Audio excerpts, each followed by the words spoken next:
ಸಿದ್ದು ರಾಜೀನಾಮೆ ಬಳಿಕ ಹೊಸ ನಾಯಕನ ಆಯ್ಕೆ ಪ್ರಕ್ರಿಯೆ.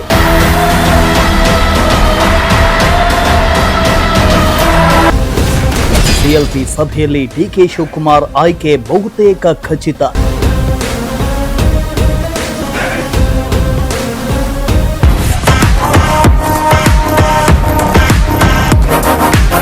ರಾಜ್ಯ ರಾಜಕಾರಣದಲ್ಲಿ ಮಹತ್ವದ ಬೆಳವಣಿಗೆ ನಡೀತಾ ಇದ್ದು, ಮುಖ್ಯಮಂತ್ರಿ ಸ್ಥಾನಕ್ಕೆ ರಾಜೀನಾಮೆ ನೀಡಿರುವ ಸಿದ್ದರಾಮಯ್ಯ ಅವರ ಉತ್ತರಾಧಿಕಾರಿಯನ್ನ ಆಯ್ಕೆ ಮಾಡುವ ಪ್ರಕ್ರಿಯೆ ಇಂದು ನಡೆಯಲಿದೆ.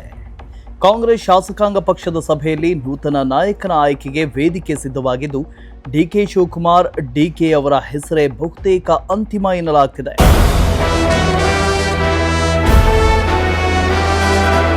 ಇಂದು ಸಂಜೆ 4 ಗಂಟೆಗೆ ವಿಧಾನಸೌಧದ ಸಮ್ಮೇಳನ ಸಭಾಂಗಣದಲ್ಲಿ ಕಾಂಗ್ರೆಸ್ ಶಾಸಕಾಂಗ ಪಕ್ಷದ ಸಭೆ ನಡೆಯಲಿದೆ.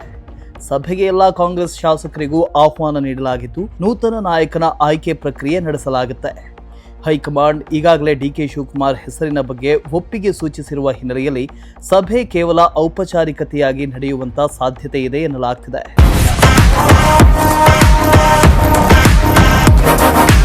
ಇನ್ನು ಸಿಎಲ್ಪಿ ಸಭೆ ಆರಂಭವಾಗ್ತಾ ಇದ್ದಂತೆಯೇ ಮೊದಲಿಗೆ ಕಾರ್ಯದರ್ಶಿ ಅಲ್ಲಮಪ್ರಭು ಪಾಟೀಲ್ ಸ್ವಾಗತ ಭಾಷಣ ಮಾಡಲಿದ್ದಾರೆ. ಬಳಿಕ ಮಾಜಿ ಮುಖ್ಯಮಂತ್ರಿ ಸಿದ್ದರಾಮಯ್ಯ ತಮ್ಮ ರಾಜೀನಾಮೆ ಕುರಿತು ಅಧಿಕೃತ ಮಾಹಿತಿ ನೀಡಿ ನೂತನ ನಾಯಕನಾಗಿ ಡಿಕೆ ಶಿವಕುಮಾರ್ ಹೆಸರನ್ನ ಪ್ರಸ್ತಾಪಿಸಲಿದ್ದಾರೆ.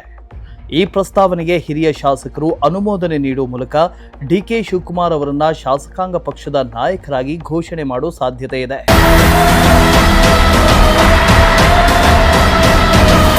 ಇನ್ನು ಶಾಸಕಾಂಗ ಸಭೆಯಲ್ಲಿ ಕಾಂಗ್ರೆಸ್ ವರಿಷ್ಠರ ಸೂಚನೆಯಂತೆ ಡಿಕೆ ಶಿವಕುಮಾರ್ ಹೆಸರನ್ನ ಏಕಮತದಿಂದ ಅಂಗೀಕರಿಸುವ ಮೂಲಕ ಹೊಸ ನಾಯಕನ ಆಯ್ಕೆ ಪ್ರಕ್ರಿಯೆ ಪೂರ್ಣಗೊಳ್ಳಲಿದೆ ಎನ್ನಲಾಗ್ತಿದೆ. ಇನ್ನು ನೂತನ ನಾಯಕನಾಗಿ ಆಯ್ಕೆಯಾದ ಬಳಿಕ ಡಿಕೆ ಶಿವಕುಮಾರ್ ಶಾಸಕರನ್ನ ಉದ್ದೇಶಿಸಿ ಮಾತನಾಡಲಿದ್ದು, ಸರ್ಕಾರ ಹಾಗೂ ಪಕ್ಷ ಸಂಘಟನೆಯ ವಿಚಾರದಲ್ಲಿ ಎಲ್ಲರ ಸಹಕಾರ ಕೋರಲಿದ್ದಾರೆ.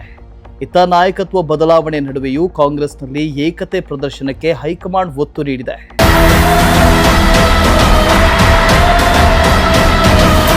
ಶಾಸಕಾಂಗ ಪಕ್ಷದ ಸಭೆ ಮುಗಿದ ಬಳಿಕ ಡಿಕೆ ಶಿವಕುಮಾರ್ ಹಾಗೂ ಸಿದ್ದರಾಮಯ್ಯ ರಾಜ್ಯಪಾಲರನ್ನ ಭೇಟಿ ಮಾಡುವ ಸಾಧ್ಯತೆ ಇದೆ.